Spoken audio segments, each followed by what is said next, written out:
warahmatullahi wabarakatuh. Perkenalkan, nama saya Listiawati. Saya mahasiswa dari Institut Medika Dr. Gigi Suherman, program studi Diploma 3 Kebidanan semester 5. Di sini saya akan memberikan penyuluhan tentang pernikahan dini dan seks bebas. Nah, jangan lupa juga untuk selalu menaati protokol kesehatan dengan selalu memakai masker, selalu jaga jarak, dan selalu mencuci tangan. Selamat menyaksikan. Pernikahan dini atau istilah pernikahan muda ini sebenarnya tidak dikenal dalam Kamus Besar Bahasa Indonesia. Tetapi yang lebih populer adalah pernikahan di bawah umur, yaitu pernikahan pada usia di mana seseorang tersebut belum mencapai dewasa. Faktor pemicu usia pernikahan dini. Ada beberapa faktor yang mendorong terjadinya perkawinan usia muda yang sering dijumpai di kalangan masyarakat kita, yaitu yang pertama ada ekonomi. Perkawinan usia muda terjadi karena keadaan keluarga yang hidup di bawah kata layak untuk meringankan beban orang tuanya, maka anak wanitanya dikawinkan dengan orang yang dianggap mampu. Nah, yang kedua itu ada pendidikan. Rendahnya tingkat pendidikan maupun pengetahuan orang tua, anak, dan masyarakat menyebabkan adanya kecenderungan mengawinkan anaknya yang masih di bawah umur. Ada media massa. Gencarnya ekspos seks di media massa menyebabkan remaja modern kian permisif terhadap seks. Nah, yang kelima itu ada perkawinan usia muda. Terjadi karena adanya faktor adat dan karena orang tuanya takut anaknya dikatakan perawan tua sehingga segera mengawinkan anaknya pada usia dini. Nah, ada pun dampak positif dari usia pernikahan ini. Yang pertama itu dampak positifnya dukungan emosional. Dengan dukungan emosional maka dapat melatih kecerdasan emosional dan spiritual dalam diri setiap pasangan. Dan yang kedua itu ada dukungan keuangan.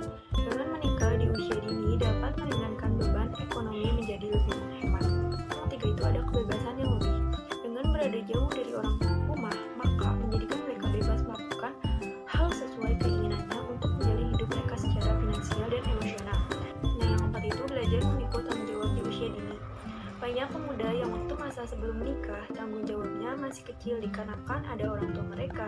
Di sini mereka harus dapat mengatur urusan mereka tanpa bergantung lagi kepada kedua orang tuanya. Nah, dampak negatif dari pernikahan usia dini itu contohnya jika seseorang yang melangsungkan pernikahan ketika baru lulus SMP atau SMA, tentu keinginannya untuk melanjutkan sekolah lagi atau menempuh pendidikan yang lebih tinggi tidak akan tercapai. Nah, hal tersebut dapat terjadi karena motivasi belajar yang dimiliki seorang tersebut akan mulai berkurang karena banyaknya tugas yang harus mereka lakukan setelah menikah. Dengan kata lain, pernikahan ini dapat menghambat terjadi proses pendidikan dan proses pembelajaran. Dan itu belum lagi masalah ketenagakerjaan seperti realitanya yang ada di dalam masyarakat.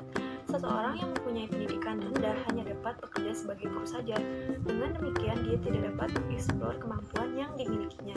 Kemudian ada dampak negatif dari pernikahan usia dini. Nah, dari segi kesehatan, dokter spesialis kandungan dan kebidanan mengatakan perempuan yang menikah di usia dini kurang dari 15 tahun memiliki beberapa risiko sekalipun ia sudah mengalami menstruasi atau haid. Dampak medis yang ditimbulkan oleh pernikahan usia dini yakni dampak pada kandungannya.